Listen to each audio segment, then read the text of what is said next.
بسم اللہ الرحمن الرحیم۔ السلام علیکم ورحمۃ اللہ وبرکاتہ۔ روزانہ یہ 3 دعائیں ایک مرتبہ مانگنے کا اہتمام کیجیے۔ ایک ہے دعا کا پڑھنا، ایک ہے دعا کا مانگنا۔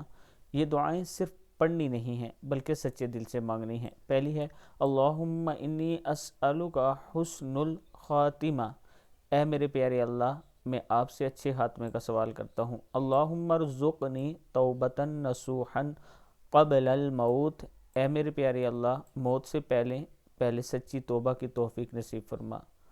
دل سے ایسی سچی توبہ کرنا جس میں کسی ریاکاری کا شعبہ نہ ہو، کسی کی ریاکاری کا شعبہ نہ ہو، سچائی اور اخلاص کے ساتھ توبہ کرنا، بقول حضرت قتادہ رضی اللہ تعالیٰ عنہ۔ اور تیسری ہے اللہم یا مقلب القلوب ثبت قلبی علی دینک، اے میرے پیارے اللہ، اے دلوں کے پھیرنے والے، میرے دل کو اپنے دین پر مضبوطی سے قائم رکھ۔ صدق اللہ العظیم۔